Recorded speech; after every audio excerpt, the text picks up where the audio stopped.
Kami bersyukur Tuhan Yesus di pagi hari yang indah ini. Kami haus akan hadirat-Mu yang luar biasa. Kami butuh Tuhan untuk memimpin kami dalam setiap langkah kami. Seperti rusa yang haus, rindu aliran sungai-Mu.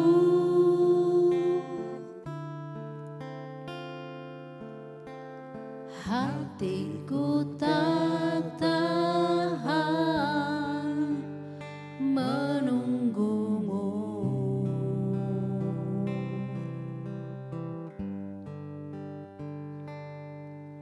Bagai tanah gersang menanti datangnya hujan,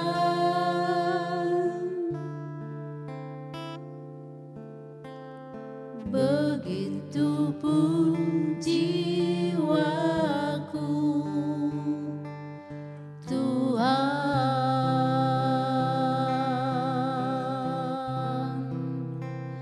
hanya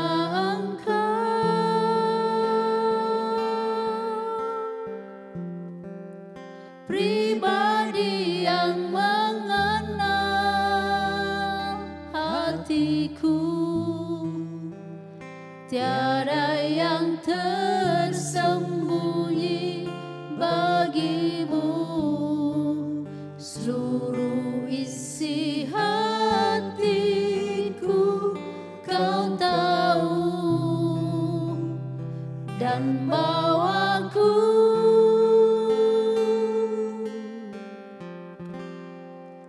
untuk lebih dekat lagi padamu,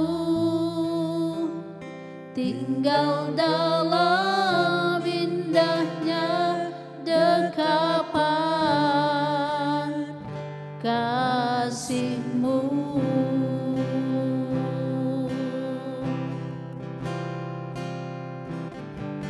Seperti rusa yang haus, rindu aliran sungai-Mu.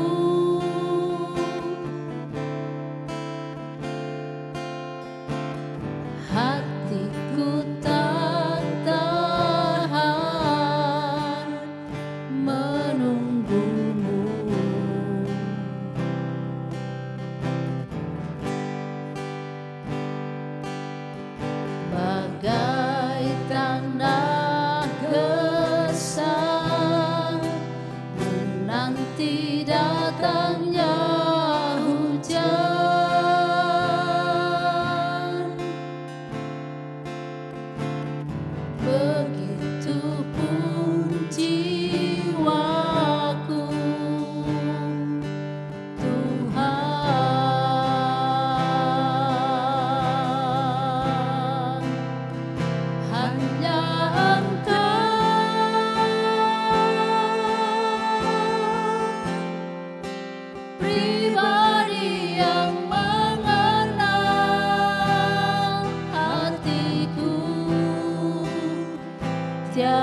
segala hormat bagimu, segala pujian bagi Yesus. Allah yang perkasa, Allah yang mulia, kami perlu Kau Tuhan, kami perlu Tuhan, kami perlu Roh Kudus. Haleluya, haleluya, basahi hati kami dengan kasih-Mu. Haleluya, penuhi hati kami dengan kebaikan-Mu. Haleluya, Yesus. Haleluya, haleluya, haleluya, haleluya. Kami bersyukur, kami bersyukur Tuhan, kami bersyukur Tuhan buat segala kebaikan-Mu. Kami bersyukur, kami bersyukur Tuhan. Haleluya, haleluya, haleluya.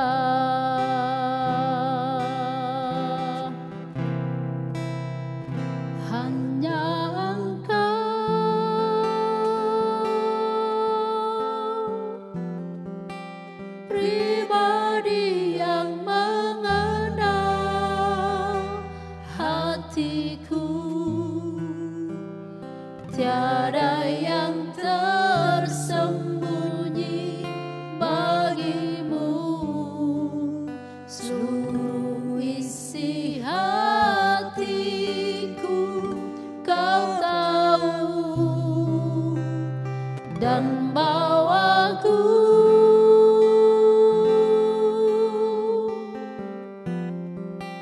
untuk lebih dekat lagi padamu,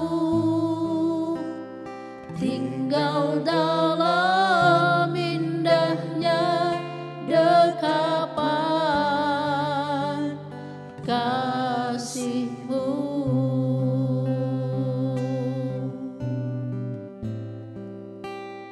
Tinggal dalam indahnya dekapan kasih-Mu.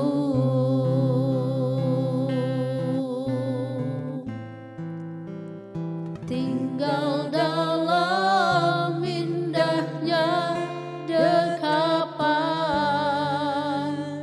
kasih-Mu.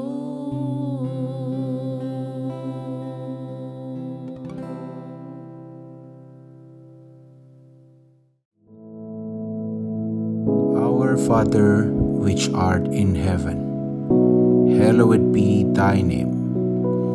Thy kingdom come, thy will be done in earth as it is in heaven.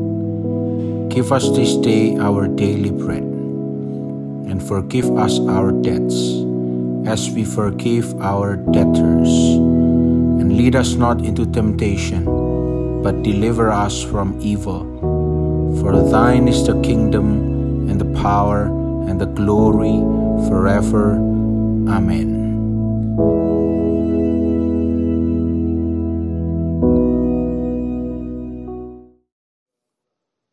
Shalom, selamat pagi Bapak Ibu Saudara yang dikasihi Tuhan. Pagi hari ini kita boleh berjumpa kembali dalam kasih Kristus.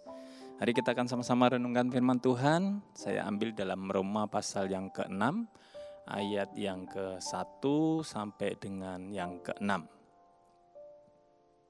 Kita bisa sama-sama membacanya, sehingga kita boleh diberkati oleh firman Tuhan pada pagi hari ini. Di nama Tuhan. Kalau sudah ketemu kita akan sama-sama baca. Begini bunyi firman Tuhan. Roma pasal yang ke-6 ayat 1 sampai dengan yang ke-6. Mati dan bangkit dengan Kristus. Jika demikian, apakah yang hendak kita katakan? Bolehkah kita bertekun dalam dosa supaya semakin bertambah kasih karunia itu? Sekali-kali tidak. Bukankah kita telah mati bagi dosa? Bagaimanakah kita masih dapat hidup di dalamnya? Atau tidak tahukah kamu bahwa kita semua yang telah dibaptis dalam Kristus telah dibaptis dalam kematiannya?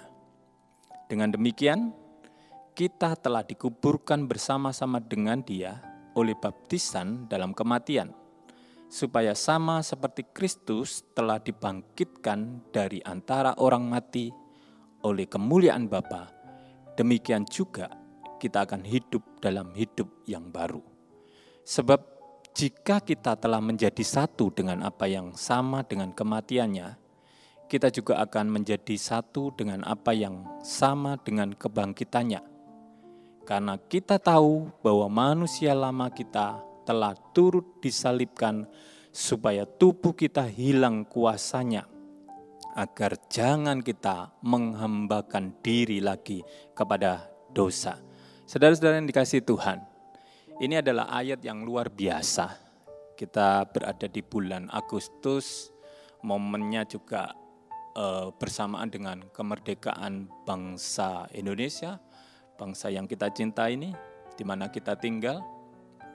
Sesuatu yang dirasakan oleh semua orang bangsa Indonesia, seluruh rakyat Indonesia, merdeka. Itu adalah sesuatu yang luar biasa. Hidup yang benar-benar merasakan kebebasan, kemerdekaan yang sepenuhnya. Nah, sebagai orang Kristen, sebagai anak Tuhan, kita pun juga mengalami hal yang sama.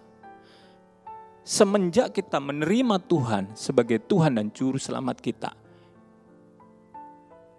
kita masuk di dalam golongan orang-orang yang sudah dimerdekakan, dibebaskan oleh kematian Tuhan Yesus di atas kayu salib. Kita bebas dari dosa. Hanya saja, kalau kita memperhatikan kehidupan banyak orang Kristen, orang yang mengatakan sudah mengenal Tuhan, menerima Tuhan sebagai Juru Selamat mereka, bahkan mereka juga memberikan diri untuk dibaptis juga. Ini masih kita temukan banyak orang-orang yang masih hidup di dalam dosa. Kehidupannya penuh dengan sesuatu yang tidak berkenan di hadapan Tuhan. Saudara boleh cek, ada banyak nama-nama yang berbau kekristenan, melakukan satu kejahatan.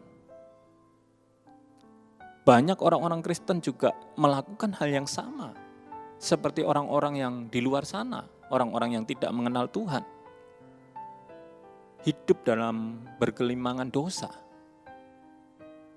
Ini sesuatu yang miris. Ada banyak orang Kristen yang tidak menyadari akan dirinya bahwa mereka adalah orang-orang yang sudah dimerdekakan. Tetapi justru mereka sembrono di dalam kehidupannya. Sehingga ayat ini Rasul Paulus ingin menunjukkan kepada kita semuanya sebagai orang Kristen. Di ayat 1 saya ulangi, saya akan baca, saudara perhatikan di sini. Dikatakan, jika demikian apakah yang hendak kita katakan? Bolehkah kita bertekun dalam dosa supaya semakin bertambah kasih karunia itu? Saudara, kalau kita lihat apa yang dikatakan Rasul Paulus di awal pembacaan firman Tuhan di dalam Roma pasal 6 ini. Ini pasti ada sesuatu yang membuat Rasul Paulus menunjukkan kepada kita semuanya. Mungkin waktu itu ada banyak orang yang sudah mengenal Tuhan, sudah menerima Tuhan, Tetapi mereka justru hidup di dalam dosa karena mereka merasa bahwa ada kasih karunia. Ada pengampunan Tuhan. Ada banyak kan mungkin dari orang-orang Kristen atau kita sendiri mungkin. Kita berpikir bahwa nggak apa-apa, cuma sekali. Nanti setelah itu minta ampun sama Tuhan. Setelah itu saya pemberesan sama Tuhan. Saudara, kalau saudara sadar waktu itu saudara melakukan dosa dan minta ampun, mungkin beres. Tetapi kalau itu menjadi suatu gaya hidup saudara, kebiasaan saudara, saudara harus berhati-hati. Tuhan itu tidak bisa dipermainkan.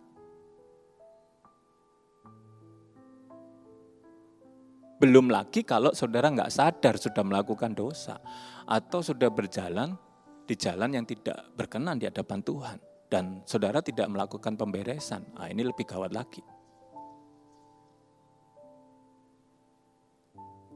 Ada banyak orang Kristen yang tidak menyadari bahwa dirinya adalah pribadi yang mempunyai kualitas yang luar biasa. Sebagai pribadi-pribadi yang sudah ditebus dari dosa. Dulunya kita adalah hamba dosa, tetapi sekarang kita adalah hamba Tuhan, hamba Allah, hamba kebenaran itu. Ini yang perlu saudara sadari. Banyak sekali anak-anak Tuhan ini tidak sadar. Saudara boleh perhatikan di tayangan-tayangan YouTube. Tidak cuma jemaat, banyak hamba-hamba Tuhan juga bisa menjadi orang yang tidak sadar.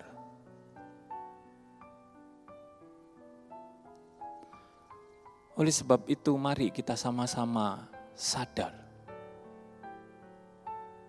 Kita ini tidak lagi diperhamba oleh dosa.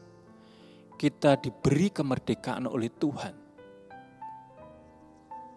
Supaya kita menjadi pribadi yang lebih baik lagi. Dan menjadi alat kemuliaan Tuhan. Ini yang perlu saudara camkan. Ini yang perlu saudara ingat-ingat benar. Karena saya masih banyak menemukan ada seseorang yang ditanya, kenapa kamu melakukan itu gitu ya? Saya nggak sadar, Pak. Seringkali yang terungkap saya nggak sadar, saya nggak ngerti, Pak, kalau tiba-tiba saya melakukan itu. Dan ini hampir banyak orang mengungkapkan, memberikan penjelasan seperti itu. Dan setelah itu mereka baru menyesal. Mereka baru menyadarinya. Saudara, ketika kita berusaha dengan kekuatan diri kita, daging kita, untuk kita boleh menjadi orang-orang baik, maka sebenarnya kita tidak akan pernah bisa, saudara. Saudara boleh berusaha untuk menjadi orang baik. Seberapa lama saudara akan bisa menjadi orang baik? Firman Tuhan itu jelas mengatakan di dalam Roma pasal yang ke-8 ayat yang ke-5 sampai 6. Coba kita perhatikan ayat itu. Sebab mereka yang hidup menurut daging memikirkan hal-hal yang dari daging. Mereka yang hidup menurut roh memikirkan hal-hal yang dari roh. Karena keinginan daging adalah maut, tetapi keinginan roh adalah hidup dan damai sejahtera. Saudara, ada dua hal kalau kita lihat di dalam pembacaan ini, dalam Roma pasal yang ke-8, 5 sampai 6 ini. Antara daging dan roh. Keduanya bertolak belakang. Kalau hidup kita fokus pada daging kita, jelas dikatakan membawa kita kepada maut. Dan itulah yang sering kali kita justru lakukan. Saudara boleh berpikir, saudara boleh renungkan keinginan daging saudara selama ini. Ujung-ujungnya kemana? Saudara akan temukan bahwa ujung-ujungnya adalah membawa kepada maut. Kepada sesuatu yang sementara. Ini yang banyak dikejar oleh orang-orang. Kalau kita melakukan seperti itu, maka kita tidak ubahnya dengan orang-orang yang belum dimerdekakan oleh Tuhan. Atau sama dengan orang-orang yang di luar sana. Tapi kalau kita fokus hidup menurut Roh, maka kita bisa memikirkan hal-hal yang dari Roh. Yang membawa kehidupan kerohanian kita lebih baik. Yang menjadi berkat bagi banyak orang. Nah, permasalahannya adalah kenapa sih seringkali orang Kristen, orang yang sudah dimerdekakan oleh Tuhan ini bisa jatuh dalam dosa. Karena fokusnya daging. Itulah yang membuat hidup mereka jatuh bangun di dalam dosa.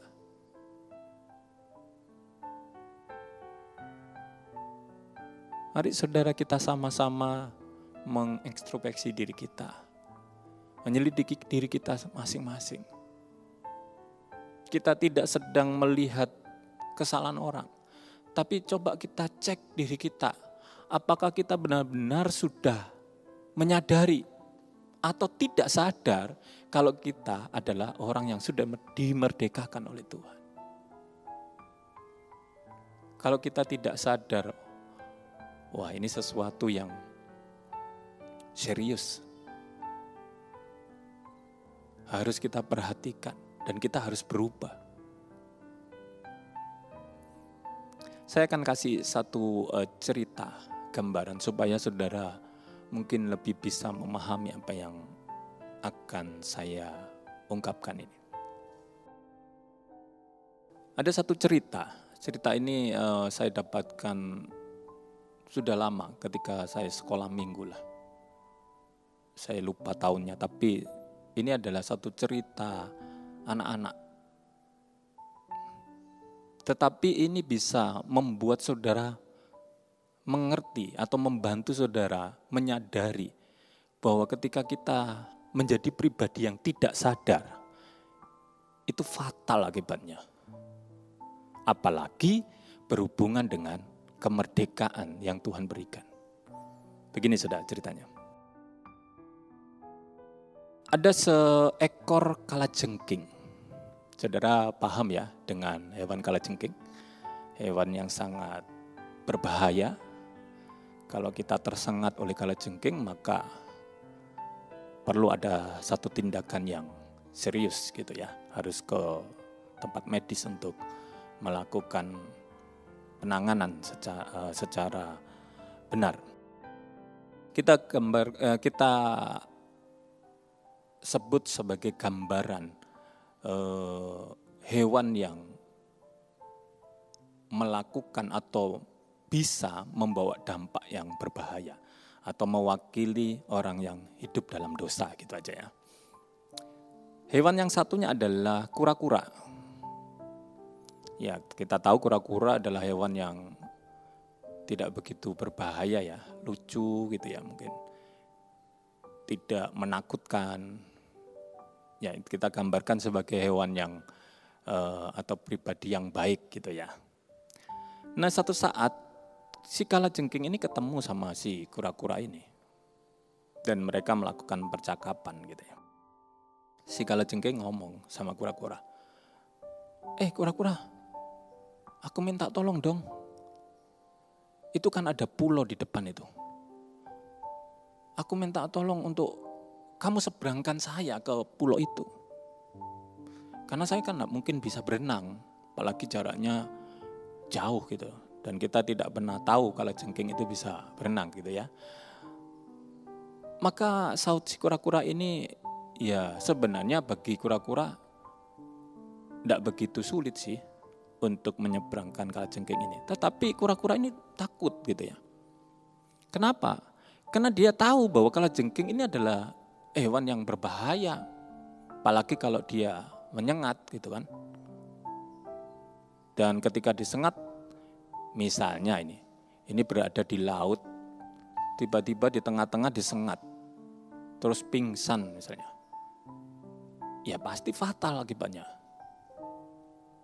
Maka si kura-kura ini mengatakan, wah saya bukannya tidak mau, tapi kan kamu ini terkenal punya racun yang sangat berbahaya. Nanti jangan-jangan kamu membunuh saya. Si kalajengking ini mengatakan, tidak usah takut, saya ini loh sudah bertobat, saya ini sudah belajar menjadi hewan yang baik, saya tidak mungkin nyengat sembarangan.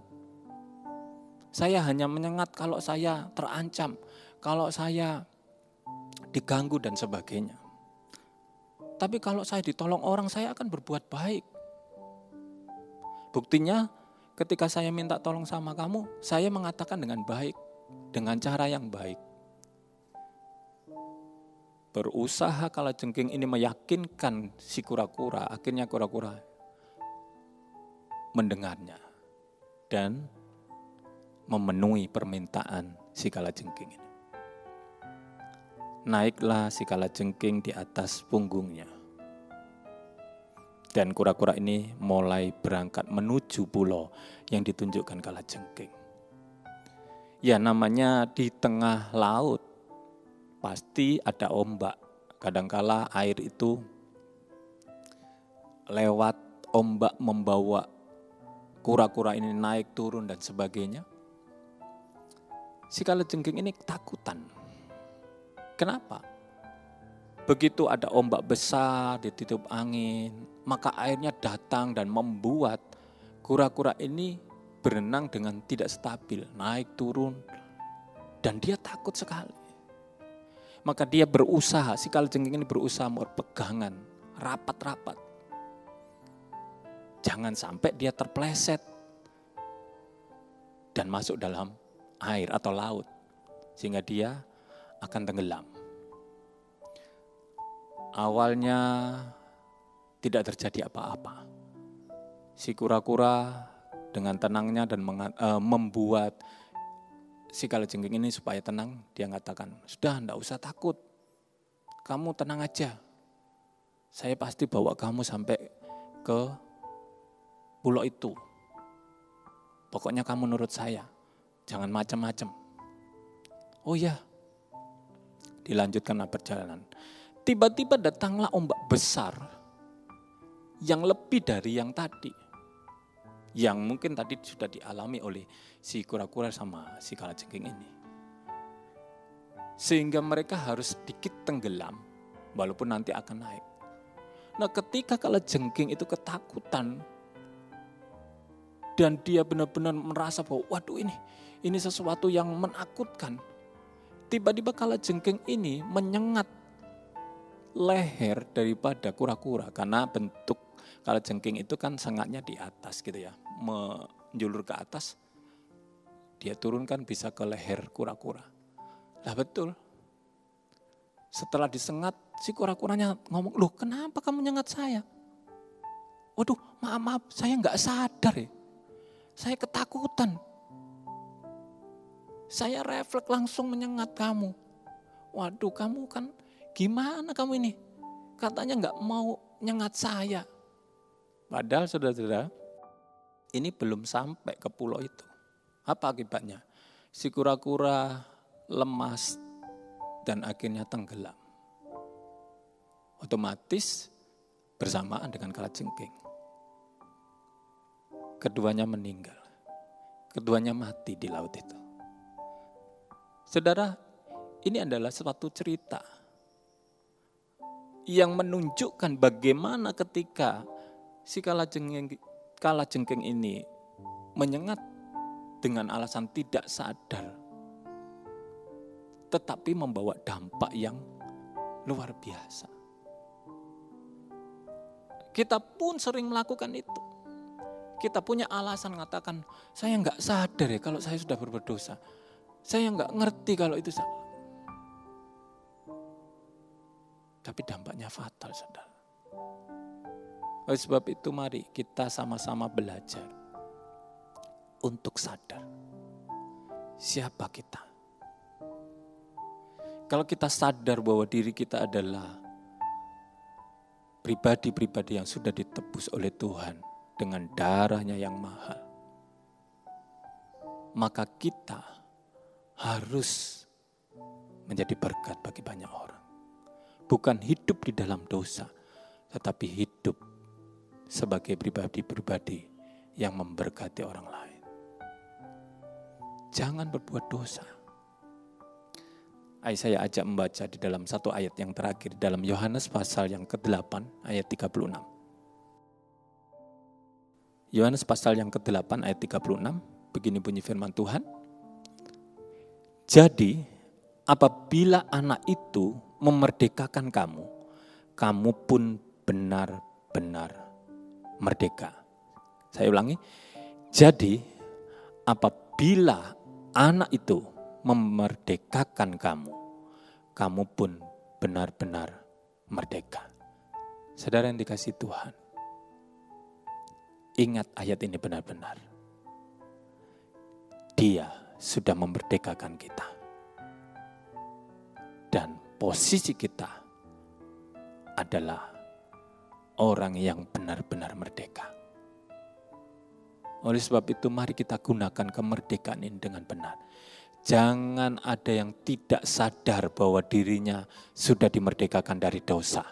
Kalau kita tidak sadar terhadap diri kita yang sudah dibenarkan oleh Tuhan, dimerdekakan dari dosa, maka kita harus melakukan perbuatan-perbuatan yang benar, bukan yang berdosa. Amin, saudara. Puji Tuhan. Mari kita akan sama-sama berdoa. Tuhan Yesus, pagi hari ini kami boleh diberkati oleh kebenaran firman-Mu. Kami tahu Tuhan, seringkali kami hidup dalam ketidaksadaran. Engkau sudah memerdekakan kami dari dosa, tetapi seringkali kami hidup dalam dosa. Tapi pagi hari ini kami boleh mengingatnya kembali. Dan kami boleh menjadi pelaku firman-Mu bahwa kami adalah orang-orang yang sudah dimerdekakan dari hamba dosa. Dan sekarang kami adalah hamba-hamba kebenaran. Oleh sebab itu apa yang kami lakukan adalah satu kebenaran yang boleh memberkati banyak orang. Terima kasih Tuhan, terima kasih.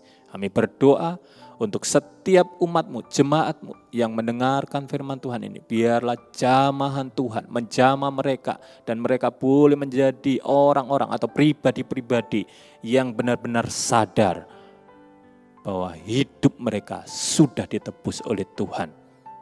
Ketika hidup mereka sudah ditebus oleh Tuhan, maka yang ditampilkan, yang dikeluarkan oleh umat-Mu adalah buah-buah kebenaran. Terima kasih Tuhan, terima kasih. Pagi hari ini kami mengucap syukur hanya di dalam nama Tuhan Yesus. Haleluya. Amin. Puji nama Tuhan.